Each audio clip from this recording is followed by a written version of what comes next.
a clases del día de hoy. Ya vieron la calendarización. Buenas tardes, Arnoldo. Ya vieron la calendarización de los exámenes. Empiezan de este viernes en 8, el 1 de abril.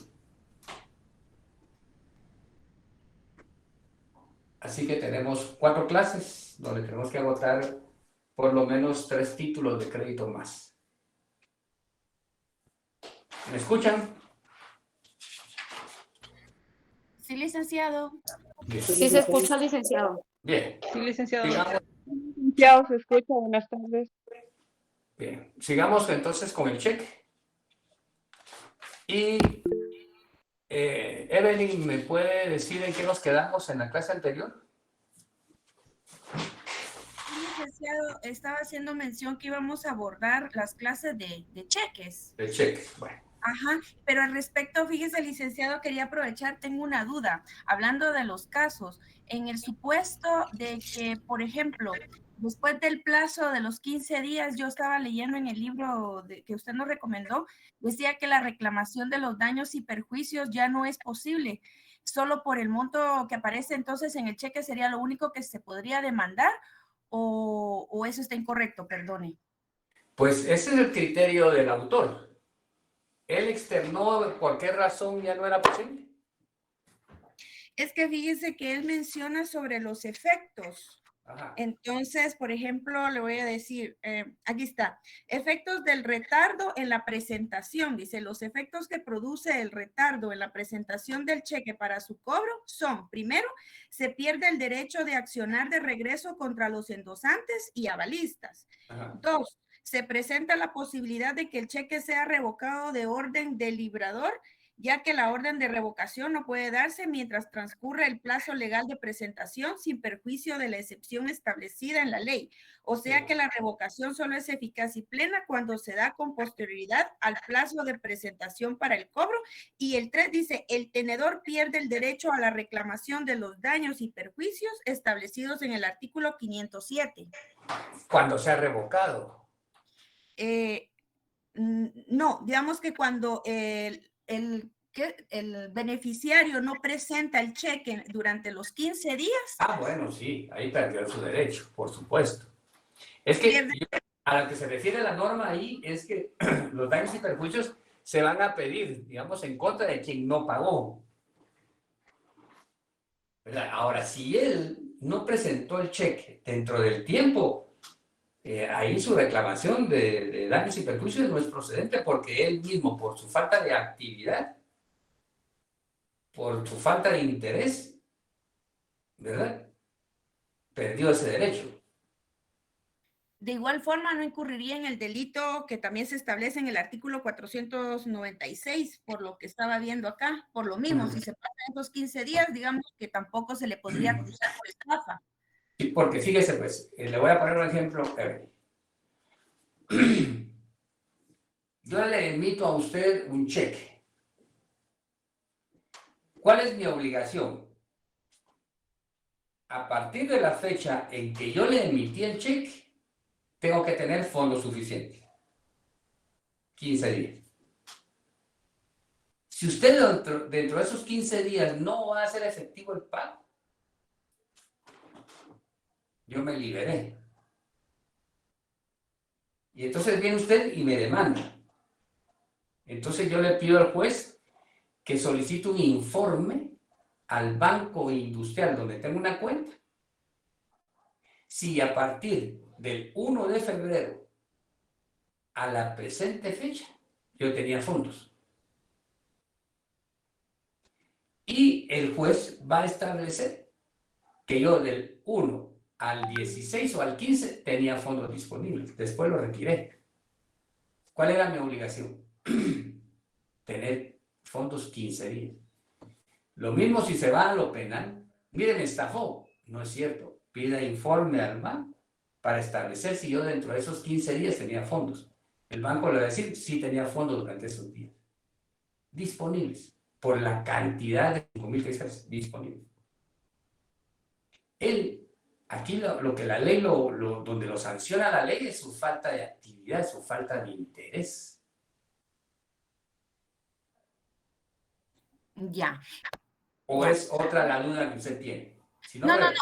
Solo quería confirmar eso, digamos, saber los alcances por aquello de los casos, ¿verdad? Sí, sí. Entonces, como se hablaba de que si se tienen los fondos, el banco tiene la obligación hasta los 6 meses de emitido el cheque, digamos, de poder todavía pagar si existen los fondos, pero Pero quería... ya no es mi obligación. Ya no Ya. es mi obligación, ¿verdad? Mi obligación es tener fondos durante 15 días. Esa es mi obligación. Con usted, 15 días. Si Ok. usted no fue a cobrarlo, la ley, ¿cómo la va a sancionar? Con caducidad, ¿verdad? Porque ya no va a poder protestar. Pero si yo mantengo dinero y no lo protestó usted y va a los 20 días y hay fondos disponibles, el banco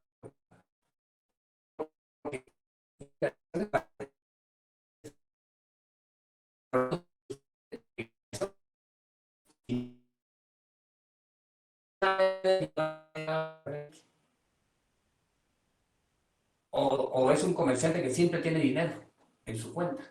Usted puede llegar al quinto mes y cobrar. Lo que a él no le va a parecer, es decir, cuando vea su estado de cuenta de forma electrónica, Evelyn no ha cobrado este cheque, ¿por qué no ha cobrado ese cheque?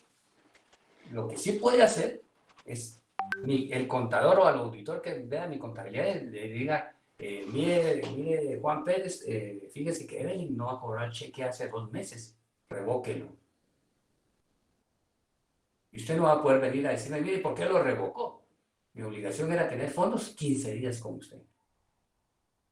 ¿Me puede demandar? Pues por supuesto. ¿Qué le voy a plantear yo? La excepción de prescripción, la excepción de caducidad y en su momento la excepción de prescripción. No es que él tenía obligación de tener fondos hasta 6 meses. Mi obligación es tener fondos 15 días respecto de usted y respecto de cualquier otro tenedor de un título de cheque. ¿Verdad? Entonces ahí cambia. Ya. Cambia totalmente ahí la situación cambia. No es lo mismo venir a cobrarlo en tiempo a cobrarlo fuera de tiempo. Ahora, una última consulta, licenciado, y ahí lo dejo.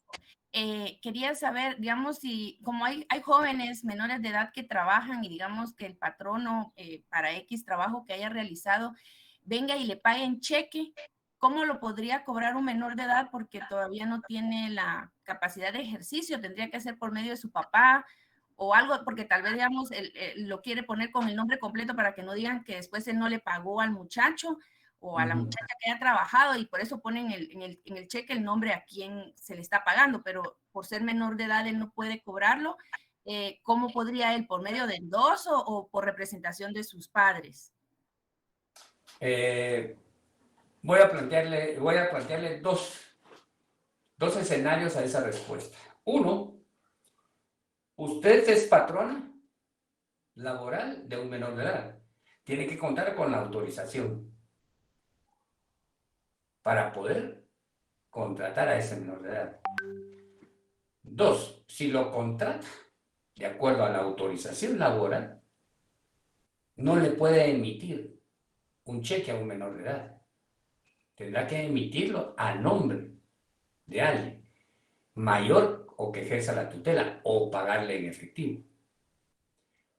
¿Por qué? Si le paga mediante cheque, puede ser que cualquiera le arrebate el cheque o lo haga firmar, pero principalmente él no va a poder cobrar el cheque porque es menor de edad. Sí, yo me refería en el caso de que no es que sea por trabajo de dependencia, sino que digamos que el muchacho le hizo un trabajo a X persona por algo y en lugar de pagarle en efectivo le da un cheque, digámoslo así.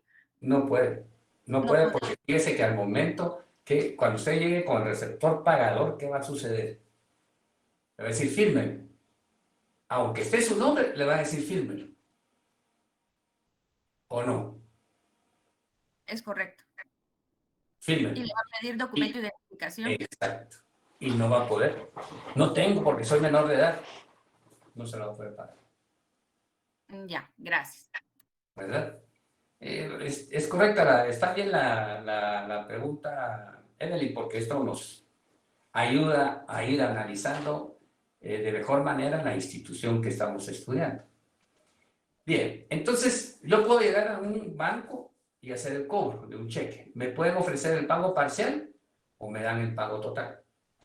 Si me ofrecen el pago parcial, es de 5,000 y me dan 1,000, quedan 4,000 pendientes. Ahí me tienen que dar una constancia o fotocopia del cheque, porque el banco se queda con el original. Esta constancia o esta fotocopia me va a servir para cobrar judicialmente los otros 4,000 quetzales. Licenciado, buenas tardes. Buenas tardes. Hablando precisamente de lo que está mencionando usted ahorita del pago parcial. Sí. Precisamente hoy en la empresa se nos dio un caso así. Entonces, bueno, le dije a la persona que fue a cobrar el cheque, hágame favor, regresa a la agencia y pregunte si nos ofrecen el pago parcial, porque ellos están obligados a decirnos a nosotros. Así es. Y nos dijeron de que ese banco ya no lo hacía, que ya no ofrecía eso. Entonces, ¿ahí qué sucede? Porque tenemos el cheque rechazado porque no tenía fondos. Estamos dentro de los 15 días, tenemos ya la boleta del rechazo, pero lo extraño fue que le dijeron allá que ellos ya no ofrecían pagos parciales. Sí, pero eso ya son medidas que ellos adoptan en lo particular. Ahora, Mónica, le pusieron el sello de no pago. Nos dieron No, el cuidado con sello. eso, Mónica. Cuidado con eso, Mónica. Fíjense que muchos creen que el banco, cuando yo voy a cobrar, entonces le dan la boleta. Esa boleta no le sirve de nada. Entonces, si le dan la boleta, no tiene fondos, entonces, por favor, señorita o señor cajero pagador, póngame el sello atrás de que no hay fondos disponibles. Eso es lo que equivale al protesto. Ok, licenciado. Fíjese que, gracias por la aclaración. Le comento, en la empresa donde yo trabajo hemos tenido mucha situación que salen rechazados los cheques, entonces necesitamos el sello, como usted decía, ¿verdad? Sí. Pero las agencias se niegan a ponerle el sello porque dicen que es del mismo banco. Entonces lo que nosotros normalmente hacemos es depositarlo a otro banco. Sí, cámara de compensación. Eso equivale al Exacto. protesto. Exactamente. Fíjense que es extraño porque sí tienen que ponerle el sello. Tienen que ponerle el sello. Esa boleta no le va a servir de nada. ¿Por qué? ¿Dónde estaría la defensa en este caso? A ver, Ramiro José, ¿dónde estaría la respuesta para decirle a Mónica, no, tiene que llevar el sello? ¿Dónde está? La falta del sello, licenciado, es lo que él va a decir de que nunca lo presentamos. Posiblemente. Por supuesto. No, pero aquí está la boleta. Sí, pero la boleta se la pudieron dar cualquier día. No, fíjese, pues, leamos el 511. Léalo, Mónica, por favor. El 511 del Código de Comercio. Ok, licenciado. Artículo 511, protesto. El protesto por falta de pago debe tener lugar antes de la expiración de plazo fijado para la presentación.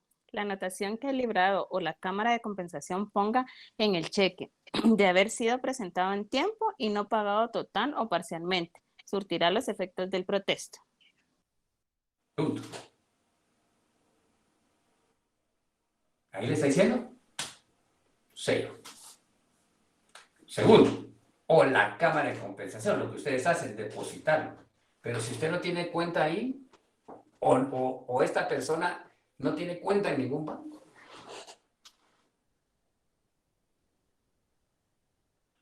y no le ponemos el sello, el banco está incurriendo ahí en daños y perjuicios. Ahora Licenciado, sí. perdone, y ahí Sí. puede ser de que el personal no esté capacitado para esto, porque, por ejemplo, pienso yo que así como el derecho mercantil, pienso yo que los contadores, porque no soy contadora, deben de conocerlo. Ellos tienen que tener conocimiento acerca de esto, si van a trabajar o capacitarlos en el momento que contratan al personal para esto, porque, por ejemplo, y les soy muy honesta, yo tengo años trabajando en esta empresa y hemos tenido muchas ocasiones en que el Banco Industrial, el Ban Rural, como tenemos cuentas en esos bancos, depositamos para que entre como que fuera efectivo de una vez el pago, ¿verdad? Pero cuando no tienen los fondos, bueno, necesitamos el sello, ¿verdad? Porque yo sí he visto que se solicita, pero nos dicen no podemos. Entonces optamos mejor el cheque de Ban Rural lo depositamos en el industrial y viceversa, ¿verdad? Para tener el protesto como usted nos está explicando. Pero y si no tuvieran ustedes cuentas, ellos lo que les interesa es que usted deposite ahí. No quieren trabajar. Entonces, muéstrenles, sáquenle una fotocopia de ese artículo y hable con el gerente de la agencia. Ahora, fíjese cómo es importante el derecho mercantil. En administración de empresas, en económicas y en auditoría, tienen la cátedra de derecho mercantil. Especialmente, no solamente por la constitución de sociedades mercantiles, porque un auditor tiene que estar preparado, un administrador que es una sociedad mercantil, y qué títulos puede emitir, porque ellos manejan números. Entonces, ellos, usted vea el programa de cualquier universidad que tenga la carrera de auditoría o de económica, vea el programa, va a llevar derecho mercantil 1 y 2. Ellos tienen que saber de eso. Entonces, su personal no lo han capacitado, pero la norma aquí le está indicando equivale al protesto. Bueno, ahora imagínese usted, si no le ponemos el sello, y si usted no tiene cuenta, y usted necesita el dinero, ellos están incurriendo en responsabilidad. 2, y si ya es mucho, entonces ahí sí llaman un notario para que levante el protesto. Con base a la boleta, fíjese. Ahí sí es posible que se levante el protesto notarialmente, sin necesidad, pero hace constar que el banco no quiso, o el gerente del banco no quiso ponerle el sello. Eso le da pauta a usted para poder demandar también al banco por daños y perjuicios. Imagínese, es un cheque de 100,000 quetzales y usted necesita ese dinero y tiene que pagar una deuda con ese dinero. ¿Y qué sucede si no le paga? Usted no va a poder pagar y lo van a demandar. La van a demandar. ¿Quién tuvo la culpa? Pero sí tiene fondo, ¿verdad? El banco. Entonces, con el pago parcial algo se ayudará. Pero estoy llevando esto a extremo. ¿Verdad? Pero debe de hacerse así, Mónica. Gracias, licenciado. Ese artículo, porque si no es fácil para él, no depositen una cuenta, depositen. Nosotros no tenemos responsabilidad. Pero ¿qué pasa? Porque ahora a los cajeros pagaderos ya no les aparece cuánto tengo yo de fondos disponibles. Eso va a ser la excusa, ¿verdad? Ya no les aparece en la pantalla, porque muchos se vieron involucrados en robos, ¿verdad? Entonces a ellos ya no les aparece la cantidad. Licenciado, pero en ese caso se aplicaría aquello que usted mencionó, que la chica que llegó al banco debió de haber hablado con el jefe de caja y solicitarle a ver si había algún monto que pudiera darle como pago parcial. Así es. ¿Verdad? Mire, dice que fui con el cajero número 1 y no me quiere poner el sello, no hay fondos disponibles, yo quiero el sello. Con el jefe de agencia. Y él se lo tiene que resolver. Se lo tiene que resolver. Porque ese sello es indispensable. Si no, imagínense, si no tuvieran otra cuenta, Mónica, tendrían que estar ustedes todos los días con su notario ahí, su asesor como notario, levantando acta de protesta. ¿Y cuánto le puede costar un acta de protesta? No menos de 1,000 quetzales. O un poco más, porque acuérdense que hay que protocolizarla para que sea título ejecutivo. 1039 del Código de Comercio. Lo que queremos en derecho mercantil es que se movilice el dinero. Eso es lo que nosotros tenemos que hacer. Licenciado, buenas tardes. No puede alegar la falta de capacitación de su personal, por supuesto. Sí, José Antonio. con una consulta. Me imagino que tal vez todavía no tengo claro yo qué sucedería con el, con el negocio subyacente a la hora de que se me hayan pasado los 15 días por no haber cobrado, digamos que hubiera un negocio de por medio que fue pagado con cheque, y si se me vencen esos 15 días, Lee, ¿qué sucedería con el negocio A subyacente? través de la relación subyacente. Ujú. ¿Sí? Sería el cobro a través de una acción extracambiaria. Extracambiaria. Ajá, una Por acción lo extra. que, sí, pues con lo de enriquecimiento ilícito o por la causal. Y o la relación causal. Ya me recordé. Así es, Gracias, Lick. así es. Licenciado, disculpe una consulta. Sí. No me quedó muy claro Sí, Elsa. lo del artículo 626. ¿Se puede aplicar en los cheques normales o es una condición de un cheque específico? Tengo claro que pues debo cambiarlo dentro de los 15 días o si lo he protestado, pues dentro de los 6 meses. Pero ¿en qué me aplica el artículo 626? Leamos el 626. La acción cambiaria directa prescribe en 3 años a partir del día del vencimiento. La prescripción directa. La acción cambiaria directa prescribe en 3 años a partir del día del vencimiento. Era parte de la duda que tenía la vez pasada Evelyn. Ahora, ¿cuándo prescribe aquí mi derecho a demandar? Cuando es un cheque, Evelyn. ¿A los 6 meses, licenciado? A los 6 meses. ¿Cuál es el artículo? Ahorita le digo, licenciado. Es el... Ay, ¿qué se me hizo? Permítame. Ay, aquí está. En el 513 habla de los 6 meses. Entonces, cuadremos esto, Elsa. Gracias, Elsa.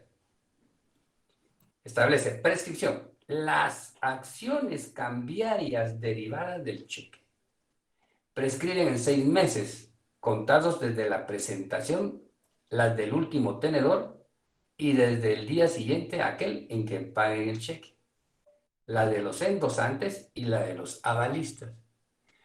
Aquí no es aplicable el 526. O 523. No le es aplicable porque esta es una norma específica del cheque. La acción cambiaria prescribe a los 3 años de todos los títulos de crédito, a excepción del cheque, que prescribe a los 6 meses. Si usted no cobró el cheque, ¿verdad? A partir desde que levantaron el protesto, usted tiene 6 meses para demandar. Si no lo hace, prescribió su derecho. Se equivocó y su abogado le dijo, no, prescribe en 3 años. Y usted va a demandar a los 2 años. Él le va a plantear la excepción de prescripción porque tenía 6 meses usted para cobrar. Así como él tenía 6 meses para el pago extemporáneo, así la ley le otorga a usted 6 meses para poder demandarlo. ¿Verdad? ¿Es? Gracias, licenciado. Sí me quedó claro, o sea que esta es contraria. Esta aplicaría para los demás títulos, menos para el cheque, ¿verdad? En Menos para conclusión. el cheque. Así es, menos para el cheque. Gracias, licenciado. Menos para el cheque. Bien. Ahora veamos cuáles son las clases especiales de los cheques. El cheque normal nosotros lo vemos. Esa es una característica especial, Luis Fernando. Sí. Los cheques nosotros los vemos casi todos los días. Circulan.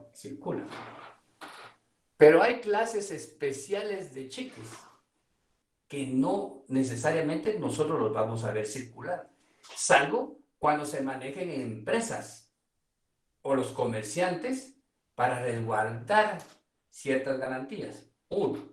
2, porque han celebrado determinadas formas de negociación. 3, porque lo utilizan como un medio de pago a favor de sus trabajadores. o para dejar rastro, o camino, o señal de para qué emitieron y por qué emitieron ese cheque. Ejemplo, en el cheque causal que vamos a ver al final, son los cheques aquellos que contienen media página y van a indicar en la parte de abajo para qué lo van a utilizar, para qué lo están pagando, por honorarios de, o por el salario del 1 de marzo al 31 de marzo. Están dejando ahí la indicación. ¿Qué hacen? El que recibe el cheque firma hasta abajo que recibió el cheque. Eso no quiere decir que el pago se le haya hecho efectivo, sino que recibió el cheque. 2. Puede ser que lleve a cabo una negociación. Cheques con provisión garantizada. Llego a un banco, me hacen un préstamo, pero los del banco me dicen, bueno, le vamos a dar un formulario de estos cheques con provisión garantizada, a efectos de que usted nada más pueda emitirlos cuando nosotros le digamos, porque así le controlo para qué le va a servir ese dinero. Y lo va a emitir a favor de fulano de tal dentro del plazo de tal. Ejemplo, tengo una constructora y cada 6 meses o cada 3 meses tengo que hacerle pago a la constructora por los servicios que me está prestando. El dinero no va a salir de mi oficina, sino va a salir del banco en virtud de un préstamo que me hizo el banco. Y para eso me dio la chequera específica de provisión garantizada. No es la chequera normal, sino que a quien yo le voy a pagar está seguro que tiene fondos disponibles. Otra forma de cheque sería el cheque certificado o el cheque de caja. En el cheque de caja, yo puedo tener una cuenta, pero le voy a comprar el cheque al banco. No va a salir de mi chequera. Entonces el banco toma mi dinero o lo que yo le pedí y ¿quién firma el cheque? El jefe de agencia. La característica de este es que tiene fondos disponibles y que es no negociable. Por naturaleza es no negociable. Lo mismo en el cheque certificado. De mi cuenta va a salir una cantidad de dinero y le digo a los señores del banco, certifíquenme un cheque a efecto de que cuando vayan a retirar el dinero, sepa el tenedor cuál es, no leí bien, a efecto de que cuando yo a quien le emita el cheque tenga la certeza que tiene fondos. En ambos cheques va a indicar la cláusula no negociable y con un nombre. No pueden emitirse al portador.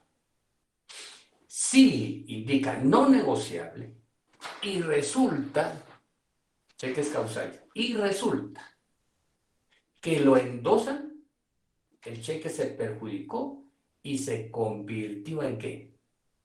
En una cesión ordinaria.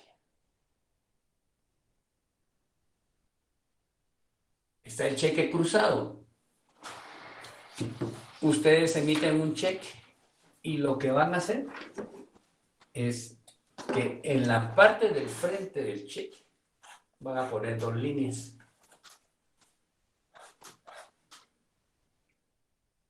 ¿Verdad? O si es el cheque así, 2 líneas.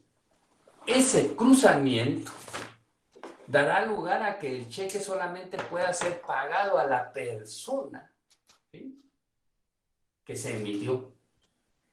Nada más. Aquí me indica y se deposita en una cuenta. Punto. Ahora, si dentro de esas líneas paralelas oblicuas indican el banco, solamente puede ser cobrado por ese banco. No indica no negociable.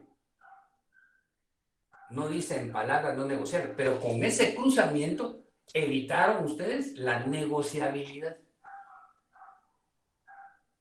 Lo que quiere decir también que si lo endosan, el cheque se perjudicó y pasa a ser una cesión ordinaria. De mercantil pasa a ser civil. Ya no pueden ustedes cobrarlo mediante una acción cambiaria. Veamos a partir del 517. Vamos a encontrar en el 517 el cheque cruzado. En el 521 el cheque para abono en cuenta. En el 524 el cheque certificado. En el 530 el cheque con provisión garantizada. En el 533 el cheque de caja. Y en el 535 el cheque de viajero. Y al final, en el 542, los cheques de talón para recibo o causales. Veamos entonces ahora el 517, el cruce. Dice el cheque cruzado. Establece el cheque que el librador o el tenedor cruce con dos líneas paralelas trazadas en el anverso, solo podrá ser cobrado por un banco, subrayado. ¿Cuál es su característica de cruzar el cheque? Que solamente puede ser cobrado por un banco. No puede ser cobrado por persona individual. Solamente por un banco. A nombre de Ovidio Parra emitieron el cheque y lo cruzo, solamente va a ser cobrado por un banco. 518. Cruzamiento especial. Si entre las líneas del cruzamiento aparece el nombre del banco que deba cobrarlo, el cruzamiento será especial y será general si entre las líneas no aparece el nombre de un banco determinado. En el último supuesto, el cheque podrá ser cobrado por cualquier banco y en el primero, solo por aquel cuyo nombre aparezca entre las líneas o por el banco a quien lo endosare para su cobro. ¿Cuál es la primera característica del cheque cruzado? Que debe ser cobrado nada más por un banco. Nada más. El general se cruza y puede ser cobrado por cualquier banco, pero banco. Si es especial, dentro del cruzamiento ustedes le pusieron banco industrial. No puede ser cobrado por cualquier banco, solo por el banco industrial. ¿Qué están evitando con eso? La circulación del cheque. Sigamos. 519. No se podrá borrar el cruzamiento ni el nombre de la institución si fuera especial. Los cambios o supresiones que se hicieren contra lo dispuesto en este artículo se tendrán por no puestos. Si ustedes tachan o testan el nombre del banco, se tiene por no puesto. Pero vean este último, 520. Pregunta, ¿qué es un pago irregular? El librado que pague un cheque, ¿quién es el librado? ¿El banco, licenciado? El banco. El librado que pague un cheque en términos distintos a los indicados en los artículos anteriores será responsable del pago irregular. Si ustedes en el cruzamiento le pusieron banco industrial y se los paga el Banco Rural, ese es un pago irregular. Porque se violentó. No es un pago regular que se va a hacer, sino es un pago irregular. Y no me fijé. Lo tenía nada más que cobrar el Banco Industrial y lo hizo el Banco Rural. Es un pago irregular. ¿Puede objetarlo el librador? Por supuesto. Si no tenía fondos ahí en esa cuenta, él se va a ver perjudicado. Es decir, no tengo fondos, no tiene fondos. Pero si él lo operó y lo hizo efectivo, es un pago irregular que puede llevar al banco a daños y perjuicios. ¿Estamos claros con este tipo de cheque? ¿Alguna duda? Por lo que yo entiendo, licenciado, es que tendría que ser cobrado por medio de la Cámara de Compensación, si en caso fuera de un banco diferente que del cheque, ¿verdad? O si no, depositado a una cuenta del mismo banco, pero en forma de depósito de cheque. Así es, Fede, así Gracias. es. Ahora me preguntan, ¿puedo tachar el nombre del banco? Sí. Y se tiene por no puesto. Pero, ¿qué sucede? Me preguntan, si tacho las líneas. El problema es establecer si taché las líneas y ya el cheque dejó de ser útil. Se perjudicó. Podría tenerse por no puesta. Para mí, tal como dice aquí un compañero, se queda sin valor. Porque no va a haber banco que le acepte un cheque tachado con borrones en las líneas, porque no se puede establecer si está borrando las líneas. Si se logra establecer que pretendió con rasgos grandes borrar las líneas, se tiene por no puesto, siempre y cuando se miren las dos líneas paralelas. Pero si empieza a hacerle colochos en todas las líneas, se entiende por no. ¿Verdad? Entonces, regularmente lo que va a hacer un banco, tal como aquí lo dice un compañero, es no pagar. No hacerlo efectivo. No hacerlo efectivo. Solo me dejan escuchar, fíjense que estoy en una actividad académica del cierre de un diplomado en posgrado.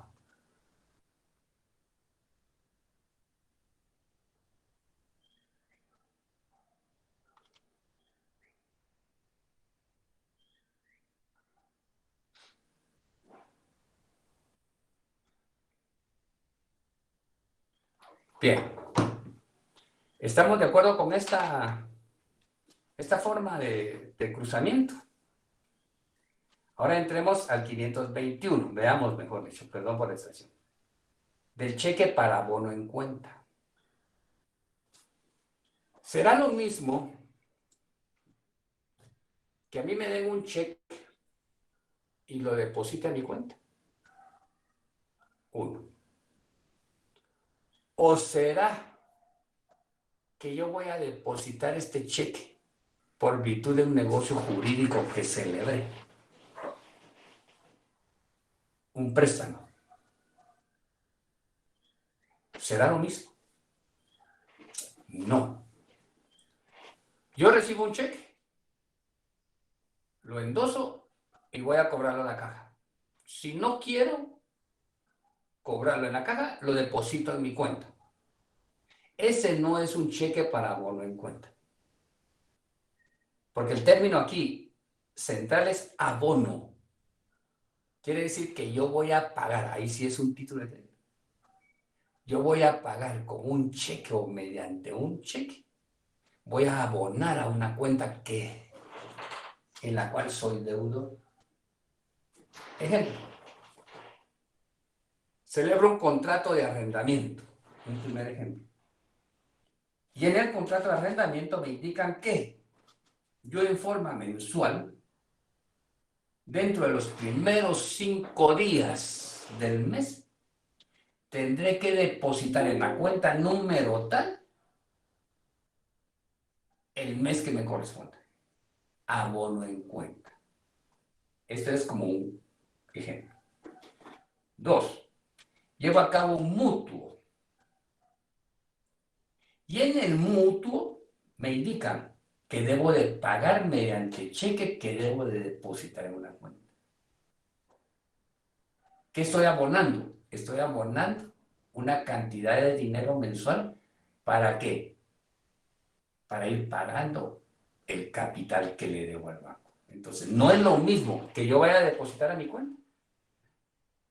Es lo mismo abonar a una cuenta.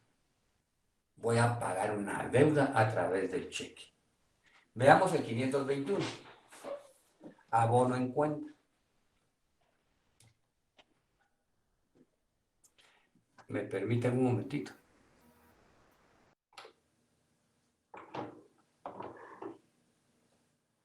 Establece.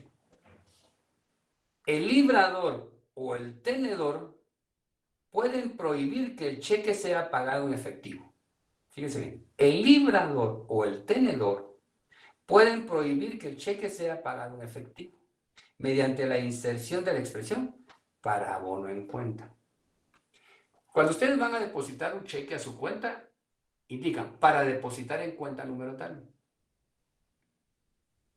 Aquí no, aquí tendrán que decir, indicar cheque para abonar en cuenta número tal, a favor de tal. Estoy pagando una deuda. ¿Verdad? Estoy pagando una deuda o abonando una cuenta. Sigue. En este caso, el librado solo podrá abonar el importe del cheque en la cuenta que lleve o abra el tenedor. El tenedor. El borrado o alteración de la expresión o de cualquier agregado a la misma se tendrá por no puesto. Abono. 522. Si el tenedor no tuviera cuenta, fíjense, y el banco rehusara abrirse, negará el pago del cheque sin su responsabilidad. ¿Qué quiere decir aquí la norma? Que debe de tenerse cuenta. Y si no tengo cuenta, le digo al banco, abra la cuenta, porque tengo que abonar ahí. Está obligado a pagar. Mejor dicho, está obligado a abrir la cuenta, el banco. No, licenciado. No, no está obligado. No está obligado. Entonces, quien diga que le abone su cuenta tiene que tener una cuenta. No que la tengan que abrir usted. Porque ¿de dónde va a nacer el negocio jurídico? ¿Me entiende? Ahí. Vuelven a subrayar. Pago irregular. El librado que pague en forma diversa a la prescrita en los artículos anteriores responderá por el pago irregular. ¿Verdad? Entonces no pueden hacerlo así. Deben de tener esa cuenta, sí. Perdone, licenciado, me surge la duda con respecto de esto. Digamos, ¿esto es un cheque especial o puede ser así como yo que tengo mi cuenta monetaria normal y simplemente le agrego, digamos, la leyenda o la expresión para abono en cuenta en la parte de enfrente, así como el no negociable, o eso va en el endoso o en qué parte iría esa leyenda? Perdona. Ahí vuelvo a reiterar, Evelyn. El abono en cuenta es porque voy a pagar una deuda. Ahora, cuando usted deposita en su cuenta, ¿está pagando algo? No, pero perdón, no, lo que yo quiero decir, perdone, es, digamos, si es un tipo de cheque diferente, como por ejemplo un cheque de caja, que obviamente es diferente a un cheque No, que le dan a un contagonario. no. Si solo es de agregarle esa leyenda en la parte de enfrente o dónde es que va, perdón. No. Con que usted en el reverso indique para abono en cuenta, ahí hizo la diferencia. Licenciado, perdone. Entonces, por ejemplo, donde yo trabajo, cuando nosotros mandamos a depositar los cheques a nuestra cuenta, le ponemos depositar a cuenta tal. Cuando el cliente nos paga a nosotros la deuda y él nos paga con cheque, pero él lo deposita, entonces sí tiene que poner abonar a cuenta tal y tal. Sí. Ahí Pero es la diferencia. Pero el término está mal usado, fíjese, Mónica. Es para depositar en cuenta. Eso es lo que tiene que decir. Exacto, eso es lo que nosotros le colocamos cuando nosotros tenemos los cheques. Depositar en cuenta tal y tal, es la de nosotros. Ajá. Pero cuando el cliente viene y él mismo deposita, entonces, porque él tiene una deuda Porque tiene con una deuda con nosotros. ustedes. Exactamente. Porque Te digo, tiene una deuda con ustedes. por Esa es la ejemplo, diferencia. Por ejemplo, nosotros vendemos camiones, entonces hay clientes que están en los departamentos y cuando ellos nos hacen el pago mensual, por ejemplo, entonces ahí él se pone en su cheque, abonar a cuenta tal y tal, ¿verdad? Exacto. Ok, licenciado. Y es el comprobante. La única diferencia es eso. Que en el abono en cuenta yo lo que estoy haciendo es abonar por una deuda que tengo. Licenciado, buenas noches. Buenas noches, Mónica. Entonces yo he hecho los depósitos del pago de mi casa, los he hecho mal toda la vida porque yo siempre he puesto depositar a cuenta tal y yo pensaba que solo con el voucher que me daba el banco de que ya le había depositado a la señora, pues ya estaba pagada el alquiler de mi casa. Y ahora con lo que estoy diciendo ya me entró la duda. No, es que, vea, en los bancos se lo van a tener como abono en cuenta o depósito en cuenta. Siempre y cuando entre a su cuenta no hay ningún problema. Pero aquí, a partir de hoy, ustedes ya tienen que hacer la diferencia. Diferencia es de que voy a depositar en mi cuenta porque no me estoy pagando nada. Voy a depositarle a la cuenta a Juan Pérez porque le voy a regalar el dinero. No le debo nada. Pero cuando sí debo, ¿verdad? Entonces, y ahí digo, para abonar en cuenta. ¿Por qué? Porque le estoy pagando mensualmente una cantidad de dinero, tal como decía Mónica. Pues. Compran vehículos. Entonces, ahí en el contrato pudieron indicarle para abonar, usted deberá abonar a la cuenta número tal, ya sea en efectivo o en cheque. ¿Verdad? Son pagos sucesivos. Licenciado, disculpe, entonces todos los serían normal. Solo, y después Jorge Aníbal. gracias, licenciado. Solo para indicar, sería nada más colocar, no importa si es en el anverso o reverso, para abonar en cuenta tal. Exacto. Porque está pagando una deuda. Exacto. Gracias. ¿Verdad? Sí, sí, Jorge Aníbal. Cuando uno paga la tarjeta de crédito con cheque, tendría que poner abonar a la cuenta número tal y tal del número de la cuenta, de la tarjeta, el número de... Sí, sí. Y lo que usualmente es depositamos a cuenta, pero al banco no le va a importar. Lo que a él le interesa es que ingrese el dinero, que usted ponga para abono en cuenta o para depositar en cuenta. Ahora, si usted, para pagar una... Fíjese, estoy pensando mal, pero si usted va a pagar su tarjeta de crédito mediante cheque y pone para abono en cuenta, se va a sorprender el receptor pagador. Porque ese es el verdadero término. Porque todos estamos acostumbrados para depositar en la cuenta número tal. Cuando debería ser para abono en cuenta. Cuando estoy pagando una obligación, para abono en cuenta.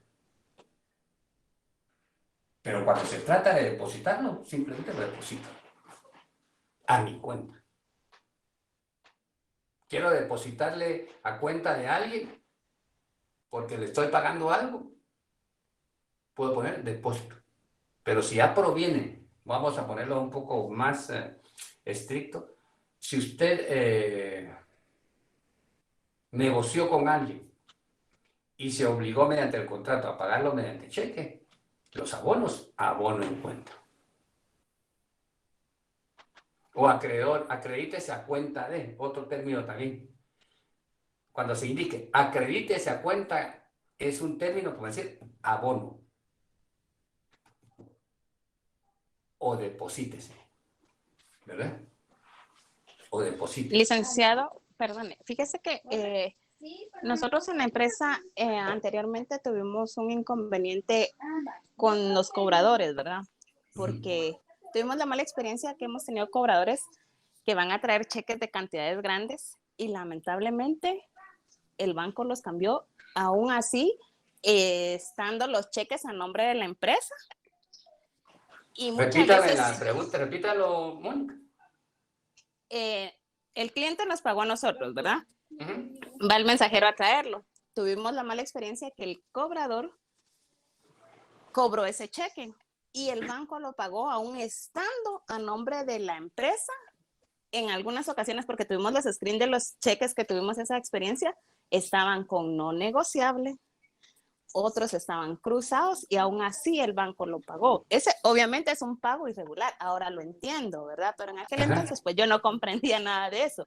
Sí, sí. Ahí, ¿qué procede? Porque bueno, yo en ese tiempo no llevaba esa área precisamente, pero a lo que me enteré, pues ya se inició un proceso, ¿verdad? En Pero contra del banco. ¿qué hizo el mensajero? El mensajero se fue.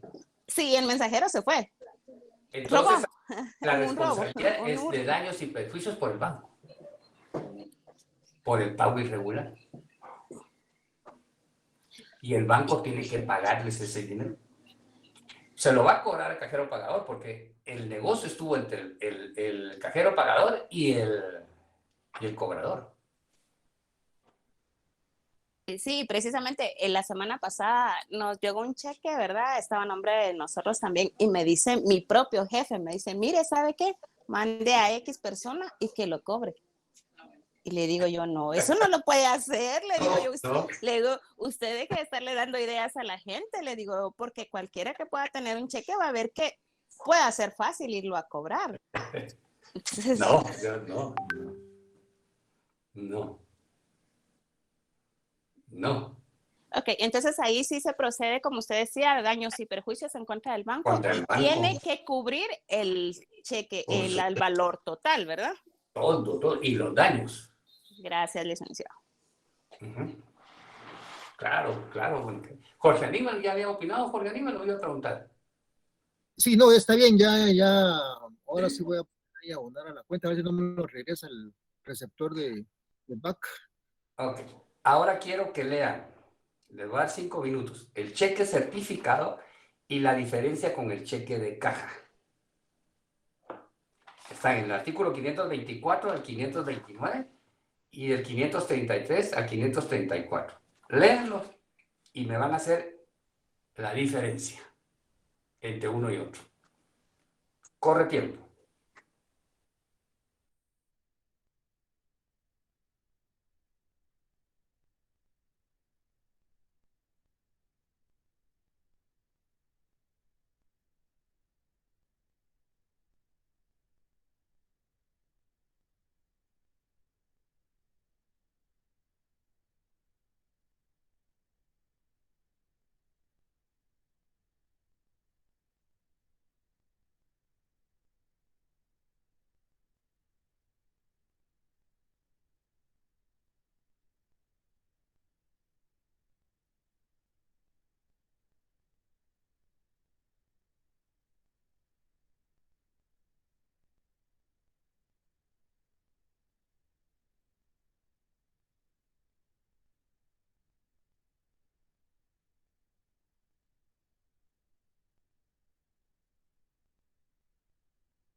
¿Ya le encontraron la diferencia?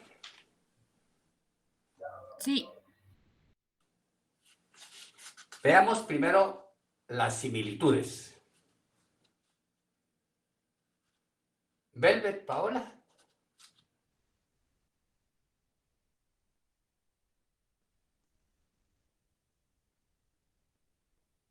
Velvet, Paola.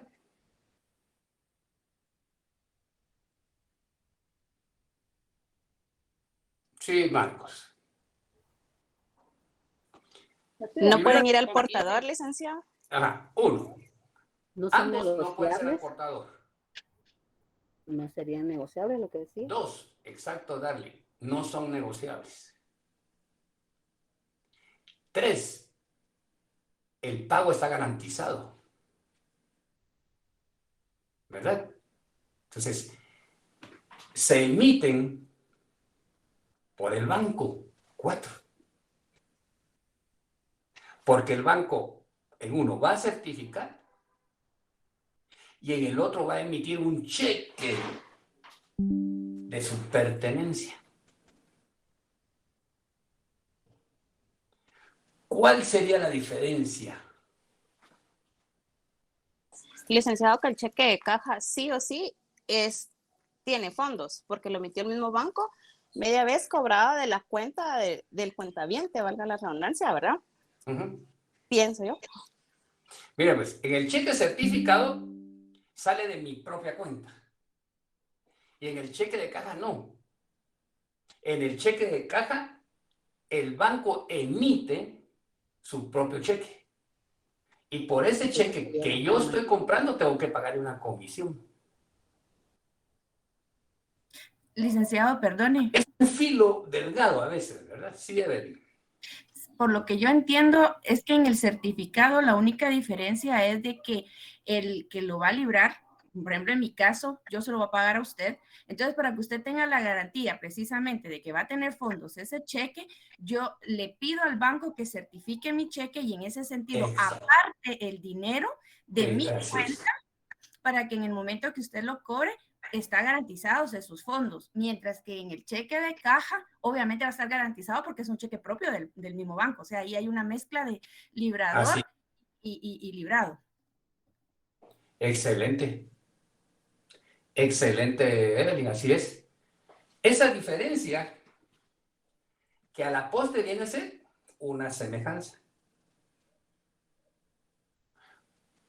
Lo único es que uno saca, tal como dice, perdón, uno emite en el cheque certificado de mi chequera.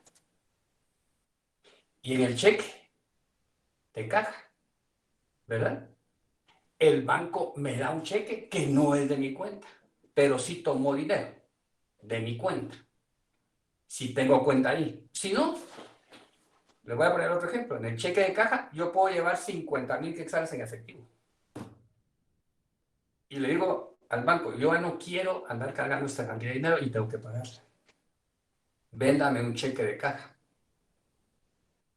Entonces, el banco va a ver mi dinero, lo va a tomar y me va a emitir. En lugar de más dinero, me va a emitir un cheque. Se lo estoy diciendo así lacónicamente, ¿por qué? Porque definitivamente si yo llevo 50,000 quetzales o 10,000 quetzales, el banco, por ahí me va a pedir siempre de dónde proviene el dinero. ¿Verdad? Entonces, en uno, lo va a sacar y lo va a apartar de mi propia cuenta. Y me va a certificar, va a decir, este cheque certificado tiene fondos. Se lo doy a Evelyn. Licenciado, De caja, el banco me va a dar su propio banco. Sí, Mónica. perdone, ¿y la certificación lo hacen por medio de algún sello que De ellos una le máquina. ponen? Exacto. Ah, ok, gracias, licenciado. Así es. Así es. Así es. Así es, Mónica. Excelente. Vamos a ver entonces. Doctor, Sí. qué pena, Sí. debo interrumpirte, pero te solicitan en unos minutos en el instituto, en la conferencia. Así es, así lo voy a hacer aquí frente a los estimados y con las disculpas de nuestros alumnos. Perfecto, he estado pendiente, doctor, pero ya solo el doctor Melini está ahorita hablando y luego te mencionan a ti. Con las Gracias. disculpas a los compañeros. Gracias, gracias. Dele tranquilo, licenciado, no tenga pena. Es que soy presidente del Instituto de Derecho Mercantil y hoy está terminando un diplomado a nivel posgrado de 6 meses vía virtual, que ha sido un éxito no solamente para abogados, sino para ingenieros, médicos, biólogos, pero en materia de propiedad intelectual. Aquí tuvimos profesores o expositores extranjeros, peruanos, argentinos, mexicanos, colombianos, venezolanos, ingleses, inclusive, ¿verdad? Y franceses que residen, digamos, argentinos o latinos que dan clases en universidades de Europa. Pero vamos ahí hablando que dije ya no de lo que es una marca, de lo que es una patente, sino más allá de lo que es la inteligencia artificial, por ejemplo. Los que son los datos de prueba, un sinfín de conocimientos fuera, más allá de lo que es la propiedad, no fuera, sino la propiedad intelectual, que es lo que lleva a cabo, y la tecnología. Si pudieran ustedes algunas veces intervenir en las diversas actividades que nosotros desarrollamos, es genial, porque la propiedad intelectual, si ustedes se dedicaran a esa rama de la propiedad intelectual, es fantástica, es algo maravilloso de aprender. No sé si ustedes vieron en el semestre pasado propiedad intelectual.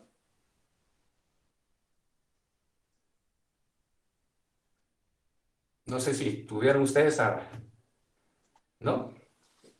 Y sí pudimos leer una parte de Una parte. la... Ajá.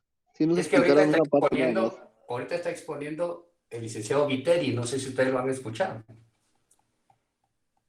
¿No tiene grabación de eso, Lick, para que nos la transmita? Hay algunas, voy a ver si lo consigo en el instituto, pero él tiene 75 años de haberse graduado en la San Carlos. El bufete de él fue fundado por el papá en 1924. Tiene 75 años de graduado. Tiene 92 años y todavía ejerce. Fíjate, doctor, que dio la exposición, que lo pude escuchar ahorita, con un sobreesfuerzo, mira, de toda la historia del Instituto del Derecho Mercantil, del registro. Mira, un esfuerzo que es de apreciar, me conmovió un montón, me conmovió, doctor, porque son personas ya mayores y cómo han aportado al país, cómo han aportado, mi respeto. Maravilloso regalo, doctor. Fíjense, compañeros, que él es coautor del Código de Comercio y de la Ley de Propiedad Industrial y Derecho de Autor. ¿Verdad? Así va a ser usted, Lick. Sería ideal, ¿verdad? Pero son personas que han aportado al país enormemente. Y ustedes también, jóvenes, ¿por qué no? Son alumnos del doctor Ovidio Parra, así que por esa razón la exigencia, miren, hay que estudiar, leer, preguntar, no se queden dormidos en sus clases. El hecho de que estemos ahorita en clases virtuales no significa que nos conectemos y nos vayamos, sino estemos ahí pendientes, jóvenes, tras el conocimiento. Ese es el objetivo. Ya ve, Lick, los 60 que estamos, lo queremos, lo apoyamos y vamos a seguir sus pasos.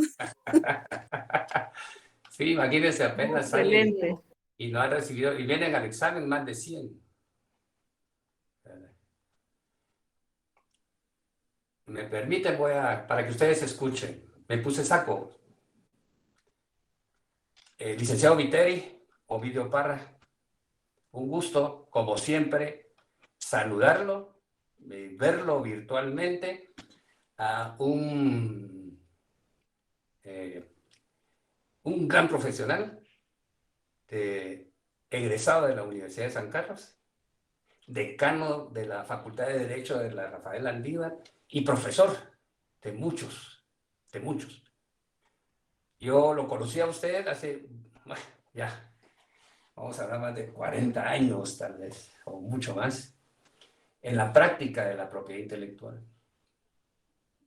Hemos He compartido cátedra también en la maestría de propiedad intelectual. Y es para mí, en lo personal, orgullo manifestar mi admiración y mi respeto por usted. Agradezco en nombre del Instituto de Derecho Mercantil y de la Cámara Guatemalteca de Propiedad Intelectual CAMPI la exposición, que es nada o casi nada de la práctica de 75 años en materia de propiedad intelectual. Y no solamente en materia de propiedad intelectual, sino en notariado, en mercantil. Usted es uno de los coautores del Código de Comercio y de la Ley de Propiedad Industrial. Usted decía que recibió el doctorado honoris causa, pero les he de decir, don Neto, que más que ese doctorado, tiene el doble doctorado. Porque un doctorado no lo hace un diploma, lo hace el conocimiento y la experiencia. Lo mismo que decir que soy un abogado, no. Usted es un jurista también. Agradezco, licenciado Viteri, don Neto, esta conferencia virtual. Y lo vamos a reconocer nosotros con un diploma para que dentro de todos los que tenga, tenga también un espacio especial, porque también usted es uno de los fundadores y es reconocido por mi instituto como un asociado honorífico. Mi respeto para usted, don Neto, para esa gran escuela que usted lleva y para todos los que hemos aprendido de una u otra forma de usted. Y no solamente en esto, sino en el litigio también. Gran experiencia. Don Neto, un abrazo fuerte. Muchas gracias.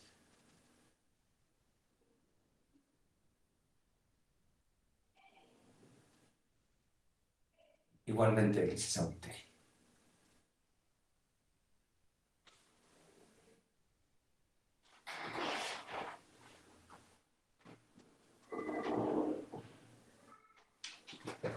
Bien. Y mis disculpas a ustedes por mi emoción hoy, compañeros, pero sí es digno este jurista de esas palabras y creo que se le quebró hasta la voz. No sé si lo notaste, Termi. Sí, doctor. ¿Notaste que se quebró un poco? Sí, su mirada, doctor. Levantó sus ojos y sí, está bastante conmovido, doctor. Imagínate cuántos años, cuánto ha hecho por el país y el peso también de los años, doctor, que aunque uno tenga ese ser aguerrido, el peso de los años, doctor. Y es un hombre de casi 1,90. Mira que manejó la tecnología, recibió apoyo y créeme que es conmovido, doctor. Y esto es el conocimiento, mira. Gracias por eso. Así es. Bien, yo creo que ya no nos da tiempo, compañeros, y terminamos. Solamente quiero que vean el cheque con provisión garantizada y como tarea, el trámite del cheque de viajero. El trámite del cheque de viajero. Y por favor adelantemos también porque vamos atrasados respecto a la otra clase de la tarde, que es las obligaciones de las sociedades o de ventures para el próximo día de clases. Obligaciones, licenciado, perdone. Obligaciones sociales o de ventures a partir del artículo 544. Aquí vamos a tocar ese tema muy especializado porque tenemos que regresar a recordar una sociedad anónima. Es interesante, ese tema es muy bonito. Así es que Les deseamos buenas noches, que estén bien y me disculpo también porque tuve que hacer No, esto. muchas gracias.